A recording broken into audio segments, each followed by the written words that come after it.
ఈరోజు సాక్షి పత్రికలో కానీ సాక్షి మీడియాలో కానీ మరి ముఖ్యంగా అడిషనల్ అడ్వకేట్ జనరల్ అయినటువంటి పొన్నవోలు సుధాకర్ రెడ్డి గారు వ్యాఖ్యలు మనం విన్నా ఉంటే న్యాయ వ్యవస్థని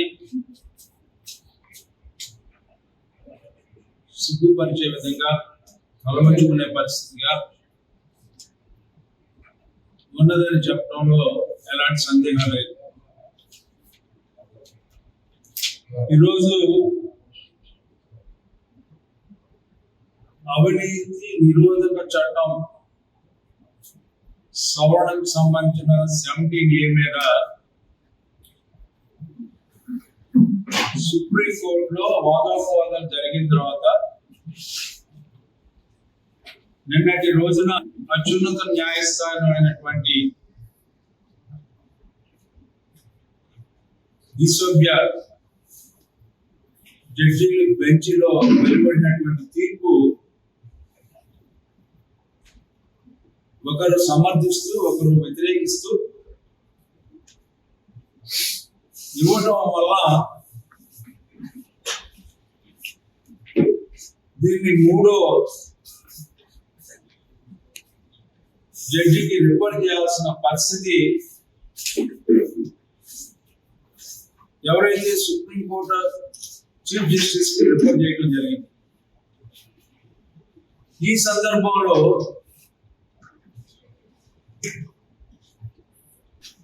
సెక్షన్ 17A ఉన్నా లేకపోయినా 409, 120B మీద విచారించవచ్చు. 409 కింద యావజ్జీవ జైలు శిక్ష పడటానికి ఆస్కారం ఉంది. పడింది, పడిపోయినట్టు ఏదో సామాన్య మానవుడు మాట్లాడుకునే రీతిలో ఒక అడిషనల్ అడ్వకేట్ జనరల్ గా ఉన్నటువంటి వ్యక్తి మాట్లాడటం అనేది కోర్టులో వాదోపవాదాలు చేయొచ్చు, కానీ బయట కూడా అదే రకంగా మాట్లాడాలనే ప్రయత్నం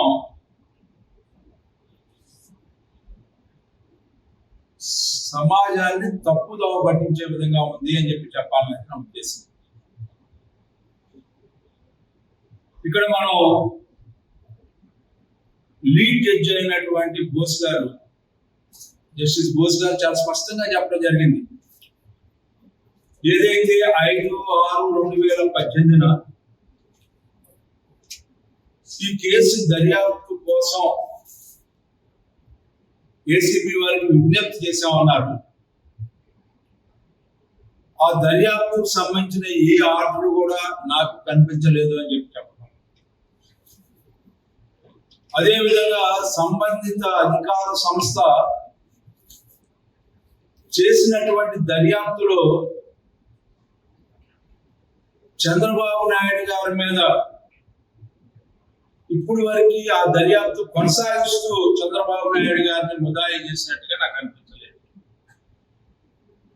అంతేకాకుండా ఎప్పుడైతే స్పెసిఫిక్ గా 22/6/2018 ఈ సవరణ చట్టాన్ని 17A తీసుకొచ్చిన తర్వాత అప్పటి నుంచి ఇప్పుడు వరకు దర్యాప్తులో చంద్రబాబు నాయుడు గారి పేరుని కానీ ప్రస్తావించడం కానీ ఆ దర్యాప్తు చంద్రబాబు నాయుడు గారికి సంబంధించినటువంటి దర్యాప్తు చేసినట్టు కానీ నాకు ఎక్కడ కూడా రికార్డ్స్ లో పొందుపరచలేదు.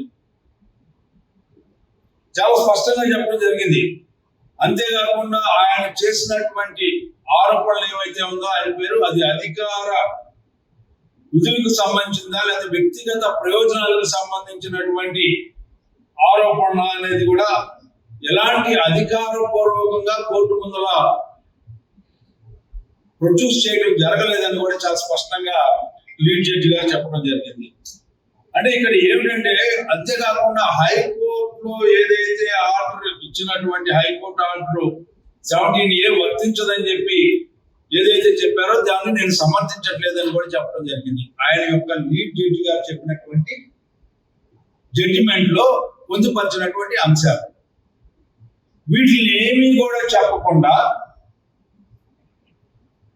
త్రివేది గారు ఏం చెప్పారు, సెక్షన్ 17 నేను అప్లికబుల్ కావట్లేదని చెప్పడానికి ఎందుకు చెప్తున్నానంటే, ఏదైతే అవినీతి నిరోధక చట్టం యొక్క కాన్సెప్ట్ విషియేట్ అవుతుంది 17A అని ఇక్కడ నేను యాక్సెప్ట్ చేస్తే అని చెప్పిందే చెప్తే, దీని మీద నేరం రుజువైనట్టు కానీ, నేరం ఆరోపించినట్టు కానీ, లేకపోతే ఆరోపణలో వాస్తవాలు ఉన్నట్టు వాటిని టచ్ చేయాలి. 17A వరకు ఏదైతే ఉందో దాని మీద ఆమె యొక్క భిన్న అభిప్రాయాన్ని వ్యక్తం చేయడం జరిగింది. దాన్ని బేస్ చేసుకొని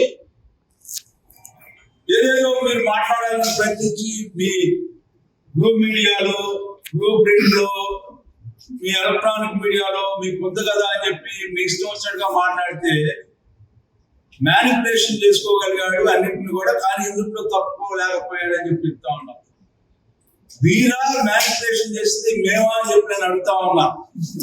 ఇవాళ 16 నెలలు జైల్లో ఉన్నటువంటి జగన్మోహన్ రెడ్డి గారు 3500 సార్లు కోర్టుకి ఎగ్గొట్టినట్టు జగన్మోహన్ రెడ్డి గారు 11 కేసుల్లో సిబిఐ ఛార్జ్ షీట్ వేసింది, 7 కేసుల్లో ఈడీ ఛార్జ్ షీట్ వేసింది.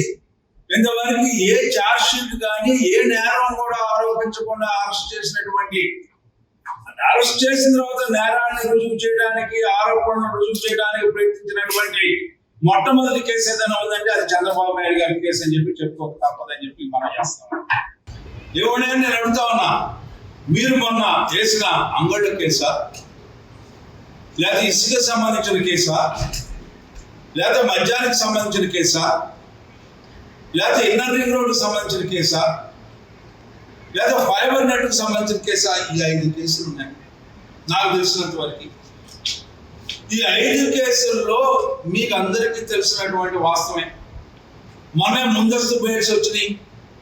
ఐఆర్ఆర్లో కానీ, మద్యం కేసులో కానీ, ఇసుక కేసులో కానీ చాలా స్పష్టంగా జడ్జి గారు ఏమన్నారంటే, ప్రాథమిక సాక్ష్యాలు కూడా ఎక్కడ కూడా చూపలేనటువంటి బేస్లెస్ ఎవిడెన్సెస్ తో, ఎక్కడ కూడా పర్ఫెక్షన్ లేకుండా ఈ యొక్క ఎఫ్ఐఆర్లు మీరు నమోదు చేయడం జరిగింది. ఇందులో మీరు ఏ రకంగా కూడా నాకైతే కనీస సాక్ష్యాన్ని కూడా పొందుపరచినటువంటి కేసులుగా ఇది ఒక రెవెంజ్ రెజ్యూమ్ లాగా ఉంది అనే భావాన్ని వ్యక్తం చేసినటువంటి సందర్భాన్ని మనందరం కూడా గుర్తు తెచ్చుకోవాలని చెప్పి మనం చేస్తా ఉన్నాం. ఇది పొలిటికల్ కాన్సెప్ట్ లో పెట్టినటువంటి కేసులుగా ఉన్నాయి తప్పితే వేరే రకంగా లేవు అని చెప్పి బెయిల్స్ ఇచ్చే సందర్భంలో జరిగినటువంటి వ్యాఖ్యానాలను మనందరం కూడా విన్నాం. ఈరోజు నేను అడుగుతా ఉన్నాను, మీరు ఎన్నిసార్లు క్రాష్కి వెళ్ళారు, ఎన్నిటి మీద క్రాష్కి వెళ్ళారు? ఇవాళ ఒక దాని మీద మీరు అన్యాయంగా, అక్రమంగా, నిర్బంధానికి గురి చేస్తే ఆ సందర్భంలో మేము క్రాష్కి వెళ్ళాం. మిగతా మీ ఆరోపణలన్నింటి మీద మేము ముందర ఆ తర్వాత తేల్చుకోవడానికి నిర్ణయించుకున్నాం. ముందు మీరు పెట్టినటువంటి కేసు నిరాధారణతో కూడినటువంటి, ఈ రోజున ఆధారాలు లేకుండా మీ ఇష్టం వచ్చినట్టుగా మీరు ప్రొసీజర్ని ఫాలో అవ్వకుండా మీ ఇష్టం వచ్చినట్టుగా మీరు కేసులు పెట్టడానికి ప్రయత్నం జరుగుతూ ఉంది. చంద్రబాబు నాయుడు లాంటి వ్యక్తికే ఈ రకంగా జరిగితే సామాన్యుడి యొక్క పరిస్థితి ఏమిటి? ఈ యొక్క రాష్ట్రంలో ఏ రకంగా చట్టాన్ని ఎక్స్ప్లాయిట్ చేస్తా ఉన్నారు, ఏ రకంగా సెలెక్టివ్ ప్రాసిక్యూషన్ ఈ యొక్క రాష్ట్రంలో కంటిన్యూస్ గా జరుగుతూ ఉంది. అధికార దుర్వినియోగం ఏ రకంగా జరుగుతుంది. సిఐడి జేబు సంస్థలాగా, వైసీపీ పార్టీ ప్రభుత్వం యొక్క జేబు సంస్థలాగా ఏ రకంగా వ్యవహరిస్తుందని చెప్పి చెప్పడానికి ఈ నిదర్శనం సరిపోవా అని చెప్పి నేను అడుగుతా ఉన్నాను. పైగా ఈ రోజు నేను వేరే రకంగా అనుకోండి, కానీ యాజ్ అన్ అడ్వకేట్ మీరు మాట్లాడే విధానం, మీరు ఆరోపణ చేసే విధానం ఈ రోజున న్యాయ వ్యవస్థలో మౌలిక సూత్రాలకి వ్యతిరేకంగా పొన్నవోలు సుధాకర్ రెడ్డి గారు మాట్లాడుతున్నారనేది సత్యం. మీరు ప్రెస్ మీట్లు చేస్తారు, మీ ఇష్టం వచ్చినట్టుగా మీరు మాట్లాడుతూ ఉంటారు, మీరు హెక్కిల్ చేస్తూ ఉంటారు. ఏ బేస్ తీసుకొని, ఏ స్టాండ్ తీసుకొని మీరు మాట్లాడుతూ ఉన్నారు ఎవరికి అర్థం కావట్లేదు. అంటే అది అడ్వకేట్ గా పైన ఉంటే ఏదైనా మాట్లాడచ్చు అని అనుకుంటే ఇది చట్ట విరుద్ధం అని చెప్పి చెప్పాలన్నది నా ఉద్దేశం. మీకు ఇంతకంటే పెద్ద మాటలు వాడాలంటే మీరు ఆ గౌన్ తీసేసి రాజకీయాల్లోకి వచ్చి రాజకీయాల్లో ఉండి మాట్లాడితే బెటర్ అనేది నా ఉద్దేశం. న్యాయ వ్యవస్థకి ఒక గౌరవం, ఒక ప్రతిష్ట ఉంది అని చెప్పి ఆ కోర్టు డెకరంని నీవు గతంలో ఏం చేసావు? గతంలో ఏదైతే ఈనాడు 18 కేసులు ఏవైతే ఉన్నాయో ఆ రోజున అధికారులు ఆయన ఒక్కడి మీదే కేసు పెడతారని చెప్పి మీరే కేసు వేశారు. హైకోర్టు కొట్టి సుప్రీంకోర్టుకి వెళ్ళారు. అధికారులను ఎందుకు ఇంక్లూడ్ చేయలేదన్నారు. ఆ రకంగా మిగతా అధికారులను ఇంక్లూడ్ చేసి వాళ్ళు జైల్లో పెట్టించిన ఘనత నీకే. ఇవాళ ఈ కేసులో ఎందుకు మీరు మిగతా అధికారుల్ని ఇంక్లూడ్ చేయడానికి ప్రయత్నించలేదు? బీయింగ్ అన్ అడ్వకేట్ అని నేను అడుగుతా ఉన్నాను. Why you tried previously for inclusion of officials in particular గా జగన్మోహన్ రెడ్డి గారి కేసులో 43,000 కోట్ల రూపాయల ఆస్తులు సీజ్ చేసుకున్నటువంటి జగన్మోహన్ రెడ్డి గారు 3,500 సార్లు కోర్టుకి వెళ్లకుండా కేసులు జాప్యం చేస్తున్నటువంటి జగన్మోహన్ రెడ్డి గారు, బెయిల్ మీద కొనసాగే జగన్మోహన్ రెడ్డి గారు ఈనాటికి కూడా తన చిత్తశుద్ధిని నిరూపించుకోవడానికి ప్రయత్నం చేయనటువంటి జగన్మోహన్ రెడ్డి గారు. నేను అడుగుతా ఉన్నా, ఈ రోజున ఈ పొన్నవోలు సుధాకర్ రెడ్డి గారు ఎడిషనల్ అడ్వకేట్ జనరల్ గా ఉంటే నేను అడుగుతున్నా, వాట్ హ్యాపెండ్ వివేకానంద రెడ్డి గారి కేసు? సిబిఐ టేకప్ చేస్తే అరెస్ట్ చేయడానికి వస్తే what assistance has been given by you to the CBI? ఏ రకమైన అసిస్టెన్స్ మీరు ఇచ్చారు సిబిఐకి సపోర్ట్ గా? ఎక్కడైనా ఇచ్చారో వాళ్ళని రక్షించడానికి, ఎవరైతే దాంట్లో ముద్దాయిలుగా ఉన్నారో వాళ్ళని రక్షించడానికి చేసినటువంటి ప్రయత్నం ఇంకా అంత కాదని చెప్పి మనం చేస్తా ఉన్నాం. మీరు ఏదో మేము అడ్వకేట్స్, మేము ఏదో గొప్పగా మాట్లాడుతున్నాం, మేమేదో ఏదైనా వక్రీకరించి మాట్లాడగలిగిన శక్తి మీకు ఎందుకంటే బ్లూ మీడియా ఉంది కాబట్టి, మీ ఎలక్ట్రానిక్ మీడియాలో, మీ ప్రింట్ మీడియాలో మీ యొక్క ఏది సిఐడి ఏదైతే జేబు సంస్థగా ఉందో వాళ్ళందరి చేత కూడా మీరు మాట్లాడించడానికి ప్రయత్నించే ఈ విధానం మనందరం గమనిస్తే మనందరికీ అర్థమవుతా ఉంది. ఇవాళ సమాజంలో ప్రతి ఒక్క సామాన్య మానవుడు కూడా న్యాయశాస్త్రం యొక్క మౌలిక సూత్రాలకి భంగం కలిగేలాగా ఈ యొక్క సిఐడి సంస్థ వ్యవహరిస్తుందని చెప్పి తెలుసుకునేలాగా చేసినటువంటి ఘనత ఈ పొన్నవోలు సుధాకర్ రెడ్డికి దక్కిందని చెప్పి సందర్భంగా మనం చేస్తూ, మీకు వచ్చే లాభం కంటే ఇవాళ జరిగే నష్టాన్ని మీరు గుర్తించకపోతే పూర్తిగా సమాధి కాబోతా ఉంది అని చెప్పి చెప్పడంలో ఎలాంటి సందేహం లేదని చెప్పి ఈనాడు చాలా స్పష్టంగా తెలియజేస్తూ, ఎప్పుడు కూడా తీర్పుల్ని ఇవాళ సబ్జుడిస్ లో ఉంది. ఇవాళ ఏం చెప్తా ఉన్నారు? చంద్రబాబు నాయుడు గారు సబ్జుడిస్ లో ఉంది కాబట్టి మాట్లాడకూడదు అని చెప్పి సంకేతాలు ఇప్పించుకునేలాగా, డైరెక్షన్స్ తీసుకునేలాగా మీరు వ్యవహరించారే, అదే సందర్భంలో మీరు మాట్లాడకూడదని మీకు తెలీదా? సబ్జుడిస్ లో ఉన్న కేసుల గురించి మీ ఇష్టం వచ్చినట్టుగా మీరు రాయటం కానీ వ్యాఖ్యానాలు చేయడం అనేది సత్య సంస్కారం మీకు అని చెప్పి నేను అడుగుతున్నా సుధాకర్ రెడ్డి గారు. ఓకే, లెటర్స్ ఏదో సాక్షి పేపర్, సాక్షి మీడియా ఏదో మాట్లాడింది. మీ యొక్క పాత్ర ఏంటి? మీరు are you playing a role as an advocate? No, not at all.